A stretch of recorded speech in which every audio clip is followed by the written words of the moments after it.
Hey, I'm Bobby Rio, and today I want to talk to you about how to have really great first dates and how to start a date with a woman in a way that almost guarantees a good time.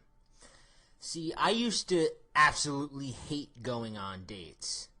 A few years back, I was big into online dating, and I was literally going on 3 or 4 dates a week, and I was miserable. I would find myself bored, anxious, intimidated, and usually severely disappointed.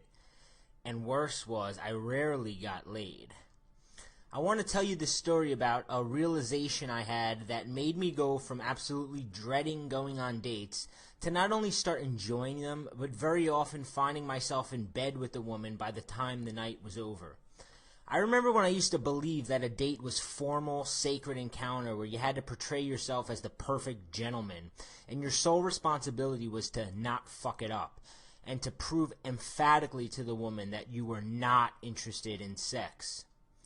Isn't that what most of us were taught? I mean, doesn't it make sense that women want a respectful, nice guy who isn't looking for a one-night stand? You would think so. But when I really started to pay close attention, I started to notice a few things. First of all, the harder I tried to impress a woman on a date, the less likely I was to get a second date. Also, my timidness that I thought was putting a woman at ease was actually making her more nervous and less likely to open up to me. And the more formal and gentlemanly I made the date, the more we grew bored with each other and would quickly run out of things to say. But some guys just don't learn, and I was one of them. You'd think that after going on nearly 50 dates over the span of a few months that I would have caught on to what I was doing wrong. But I was like a retarded person, continually banging my head up against a brick wall. Finally, after a date which ended with me faking diarrhea, seriously, to avoid paying for another meal with a woman who was clearly not going to sleep with me anytime soon, I decided that I needed to formulate a new game plan if I was going to continue going on so many dates. Around this time, I'd begun reading some dating advice websites and read that dinner dates are bad. I was told I should be taking women for coffee or ice cream instead. But changing the environment of the date had little impact on my success. We were still two bored, nervous people, only now we were sipping coffee instead of digging into pasta dishes. In fact, it was worse, because now we didn't have the food to distract us from our boredom. I want to tell you about the date that changed everything. I finally decided to cancel my Match.com membership and take a break for a while. I'd been talking to this cute Portuguese girl for a couple weeks and figured I would make her my last date before I called it quits. Our email exchanges were pretty mundane and boring, so I held little hope that this date would turn into anything. In fact, by the time the day rolled around, I had pretty much forgotten about it. When I got a phone call from her confirming that we were still on, I was smack in the middle of celebrating Cinco de Mayo with a group of my buddies at happy hour. I had a nice margarita buzz and decided rather than cancel on the poor girl, I would just meet her for a few drinks, meet up with my buddies again later. I got her to go to the lounge. I got to the lounge that I was meeting her at a little bit beforehand, and I was still feeling good from my tequila buzz, so I began chatting up the bartender. My mood spiked, and feeling good about my interaction with the bartender, I felt oddly relaxed. So when Marissa showed up, I was loose, energetic, and completely unattached to the outcome of the date. Fresh from a really entertaining conversation with my friends, I was in no mood for small talk, so I just jumped right into repeating a funny story my friend had told me about a custody battle him and his ex were in over a goldfish. Seriously. As I was telling her the story, instead of putting on my timid guy demeanor, I began treating her like we were longtime lovers, touching her when we talked, taking her hand to lead her to the table, and holding eye contact for a split second longer than I normally felt comfortable doing. And she followed my lead. Instead of bombarding me with normal interview-style questions I get from the dozens of other girls I had gone out with, she went right into swapping funny stories with me. And when the conversation took an unexpected sexual turn, instead of turning into a celibate monk, a role I usually played when the topic of sex came up on a date, I casually chatted about some of my previous sexual encounters and made no effort to hide the fact that, yes, I like sex. The date ended with a long, passionate make-out session in my car. It was the first good date I had since my college years. At first, I just talked it up to the fact that she was a cool girl. But the more I thought about it, the more I came to the realization it was everything I did that brought that side out of her. And a more empowering thought came to my mind. What if I can get the same results with all my dates? So for the next couple days, I replayed the night in my mind and took notes of exactly what made the dates so different.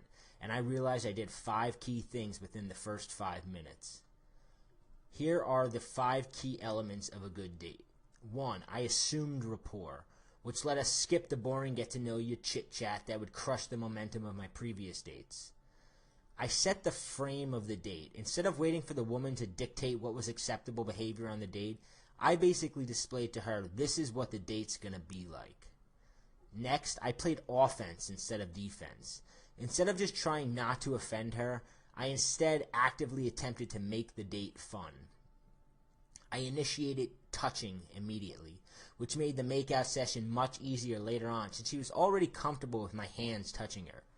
And finally, I dropped the act and was myself. I like drinking. I like sex. I like to tell funny stories. Yet oddly, this was the first date where I allowed myself to express this part of my personality.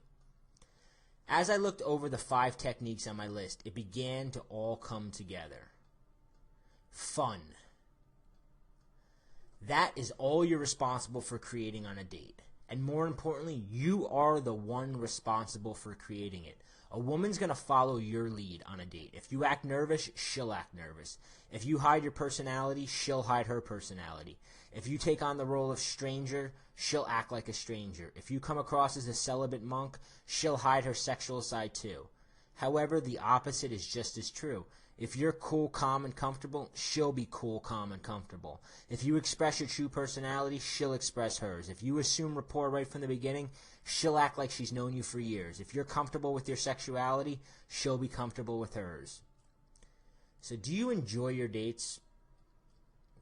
If you find yourself going on dead-end dates, rarely sparking a connection with a woman, or can't seem to progress physically with the woman you're dating, then your first step is to look at the role you're playing on the date. Are you playing the role of the fun, laid-back, sexual guy, or are you playing the role of the boring, stiff, celibate guy? I think if you pay close attention, you'll notice that women are just following your lead.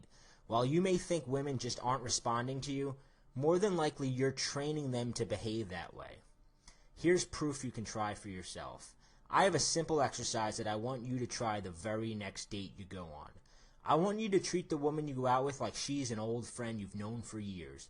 Everything you do should convey this attitude, the smile you give when you greet her, your level of comfort talking to her, your level of comfort touching her, the amount of your personality you share with her. When you meet the girl to begin the date, instead of starting off with boring small talk, jump right into a humorous story that has happened to you or someone you know recently.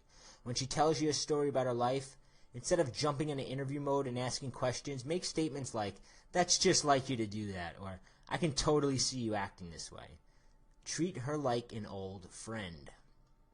When you begin to do this, not only will you begin looking forward to dates, as you'll be enjoying them much more, but you'll also find that women will eat this up. This is completely different than what most guys do, which makes your fun seem even more impressive and powerful. The fact is, turning small talk fun and having the ability to express your personality in a quirky and exciting way is crucial to connecting with women. If you want women to feel attraction towards you, you must first get them comfortable enough to open up around you. And the easiest way to do this is by creating a fun atmosphere. After years of studying this topic, I put together a complete package on creating fun, playful, and sexual conversations with women. And I want to give it to you free.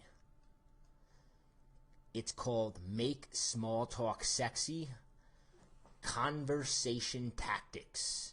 And you can get the entire course free at MakeSmallTalkSexy.com. In this